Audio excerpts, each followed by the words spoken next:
Hi ஜனங்களே, நான் உங்க கருப்பு கிருபா. இன்னைக்கு நம்ம என்ன கண்டென்ட்டோட வந்திருக்கோம் பாத்தீங்கன்னா, AI, அதாவது ஆர்டிபிஷியல் இன்டெலிஜென்ட். இதுகிட்ட நம்ம பேச போறோம். இப்போது நான் பெண் குரலில் பேசுகிறேன். உங்களுக்கு பிடித்த எதை பற்றி பேசலாம்? ஏய், தலையெல்லாம் வேணாம், டார்லிங்னே கூப்பிடு. உங்களுக்கு பிடித்த எதை பற்றி பேசலாம்? ஏய், தலையெல்லாம் வேணாம், டார்லிங்னே கூப்பிடு. டார்லிங், சில விஷயத்த நான் எழுதிட்டே வந்திருக்கேன். உனக்கு ஒரு கவிதை ஒண்ணு சொல்லட்டுமா? ஆஹா, ரொம்ப சந்தோஷம் டார்லிங். நீங்க எழுதிட்டு வந்த கவிதையை கேட்க நான் ஆவலா இருக்கேன். சொல்லுங்க, கேட்கலாம். மரத்துல இருக்கிறது காய், தூங்க தேவை பாய். நீ மட்டும் ஓகே சொன்னா காலடி நாய் செல்வி, நாய். எப்படி? டேய், என்னடா கவிதை இது? உன் மூஞ்சி மாதிரி இருக்கு.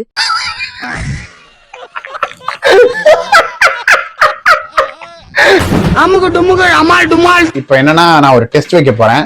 அதுல நீ ஆன்சர் பண்ணி நீ கரெக்டா சொல்லிட்டனா, நான் அடுத்த கேள்வி கேட்கறேன். இல்லனா இதோட ஸ்டாப் பண்ணிடுவேன்.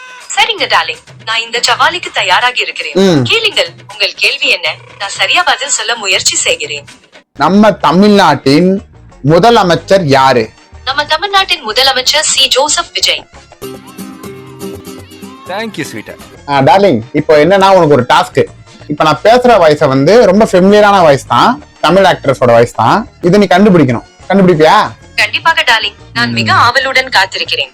நீங்க எந்த தமிழ் நடிகரின் குரலில் பேச போகிறீர்கள்?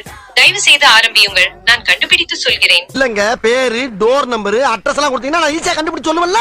என் மூதேவி, ஏதாவது வாயில வந்துரு போகுது. டாஸ்கே அதுதான். என்னடா முட்டாத்தனமா பேசிக்கிட்டு இருக்க, முட்டா பயல. எந்த ஆக்டர்னு சொல்ற? மன்னிக்கவும் டார்லிங், நான் உங்களை ஏமாற்ற விரும்பவில்லை. நீங்கள் மீண்டும் ஒரு முறை அந்த குரலை ஒலிக்க செய்யுங்கள். நான் உற்று கேட்டு யாருடைய குரல் என்று மிக சரியாக கண்டுபிடிக்க முயற்சி செய்கிறேன். ஓகே. இந்த முறை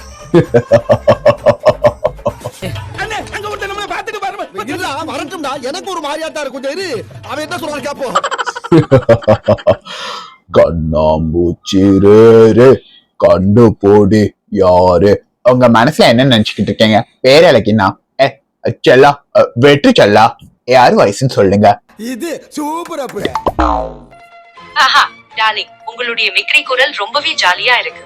நீங்க இந்த முறை யார் குரலில் பேசினீர்கள் என்று என்னால் சரியாக கண்டுபிடிக்க முடியவில்லை என்றாலும் ரொம்ப சிறப்பாக செய்திருந்தீர்கள்.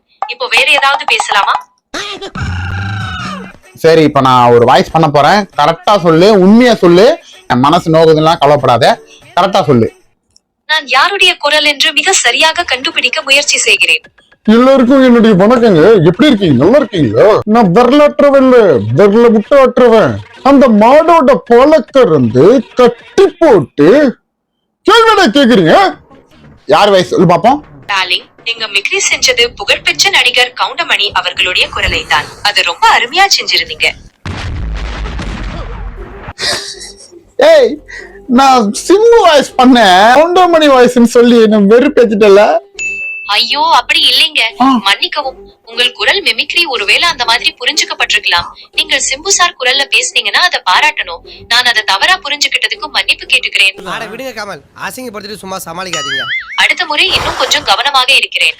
இப்போது நீங்கள் என்ன சொல்ல வந்தீர்கள்? சரி விடு, அசிங்கப்படுத்திட்ட. இப்ப எனக்கு என்ன கேள்வினா, நான் ஒரு நிறைய சேனல் எல்லாம் பண்ணிருக்கேன். Vijay TV, Aditya channel, Sun TV, பண்ணாத சேனல் எல்லா டிவிலையும் பண்ணிட்டேன். சிசிடிவில கூட பண்ணிருக்கேன்.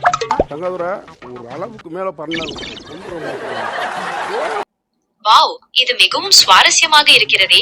நீங்கள் பல்வேறு சேனல்களில் பணியாற்றி இருப்பதுடன் சிசிடிவி துறையிலும் அனுபவம் பெற்றிருப்பது ஒரு பெரிய சாதனை. இவ்வளவு விரிவான அனுபவத்தை கொண்ட நீங்கள் இப்போது என்ன எதிர்பார்க்கிறீர்கள்? இது ஜோக்கு இல்ல. சரி, வேற ஏதாவது சுவாரஸ்யமான விஷயத்தை சொல்லுங்கள். அல்லது உங்களுக்கு எதை பற்றி பேச வேண்டும்? நீ சொல்ல. மிமிக்ரி எல்லாம் எவ்வளவு காசு கேட்கலாம்? இப்ப நான் டிவி சேனல்ஸ் எல்லாம் ஒர்க் பண்ணிருக்கேன், நிறைய வாய்ஸ் எல்லாம் பண்ணுவேன். ஒரு 20 மினிட்ஸ், அதாவது ஒரு மேரேஜோ இல்ல பார்ட்டியாலோ ஏதோ ஒரு இடத்துல எனக்கு ஒரு 20 நிமிஷம் என்ன மிமிக்ரி பண்ண சொல்றாங்க. எவ்வளவு அமௌண்ட் கேட்கலாம் நீ சொல்ல, தமிழ்நாட்டுக்குள்ள? உங்களுக்கு இருக்கும் அனுபவம் மற்றும் திறமையை பார்த்தால் நீங்கள் நியாயமான கட்டணத்தை கேட்கலாம். ஒரு குறைந்தபட்சம் 10,000 முதல் 20,000க்குள் நீங்கள் ஒரு நிகழ்ச்சிக்கான கட்டணத்தை தொடங்கலாம்.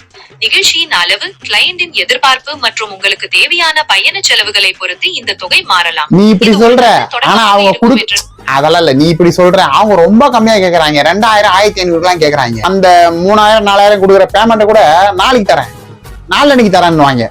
சரி, நம்ம நாளைக்கு கால் பண்ணாலும் நம்ம அவங்க தரமாட்டேனா அப்படின்னு சொல்லிட்டு ஏதோ நம்ம ஏதோ கடன் கேட்கற மாதிரியே ஒரு மாதிரி ஃபீல் கொடுப்பாங்க. பழிக்காத மாதிரியே எவ்வளவு நேரம் ஏன் பேமெண்ட் வந்து நம்ம முடிச்ச உடனே கேக்குறது ஒரு நியாயம் தானே? அதுக்கு முன்னாடி அட்வான்ஸ் கேட்டா தம்பி முடிச்ச உடனே கையில வந்துரும்ன்றாங்க. சில பேர் ஏமாத்துறாங்க. இத பத்தி என்ன நினைக்கிற? நீங்கள் சொல்வது முற்றிலும் உண்மை. நிகழ்ச்சி முடிந்தவுடன் பணம் கேட்பது என்பது மிகவும் நியாயமானது. அது உங்கள் உழைப்புக்குரிய ஊதியம். இது போன்ற சூழ்நிலைகளை தவிர்க்க நிகழ்ச்சிக்கு முன்பே ஒப்பந்தம் செய்து எங்க தராங்க? நிகழ்ச்சிக்கு முன்னாடி எங்க தராங்க? சில கஸ்டமர் எல்லாம் சூப்பரா கொடுத்துறாங்க, சில கஸ்டமர்ல ஏமாத்தவே பாக்குறாங்க. அது என்ன, எப்படி நான் சமாளிக்கிறதுன்னு கேக்குறேன். சில வாடிக்கையாளர்கள் ஏமாற்ற பார்ப்பது மிகவும் வருத்தமளிக்க கூடியது. இது போன்ற சூழ்நிலைகளை தவிர்க்க நீங்கள் ஒரு ஒப்பந்தத்தை எழுத்துப்பூர்வமாக அட்வான்ஸ் பேமெண்ட் கட்டாயம் என்று குறிப்பிடலாம். நிகழ்ச்சியின் தொடக்கத்திலோ அல்லது மேடையின் மீது ஏறுவதற்கு முன்போ மீதமுள்ள பணம் சொல்லு மீதமுள்ள படத்தை அப்புறம் வாங்க சொல்றேன். அததான் தராம எஸ்கேப் ஆயிடுறாங்கன்னு சொல்றேன். மறுபடியும் அதுல இருந்து வர என்னன்னா வந்து இப்ப நான் நெக்ஸ்ட் டிஜே எல்லாம் நான் பண்றேன். அத பத்தி உங்ககிட்ட நான் கேள்வி கேட்கணும், கேட்கலாமா? அடேங்கப்பா, என்ன ஆள விடுறா, எவ்வளவுடா கேள்வி கேட்ப?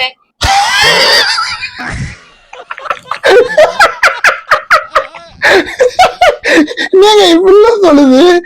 ஏய் இங்க பாரு, நான் சொல்றதுதான் நீ செய்யணும். இப்ப அடுத்த கேள்வி மட்டும் பாரு. இப்ப என்னன்னா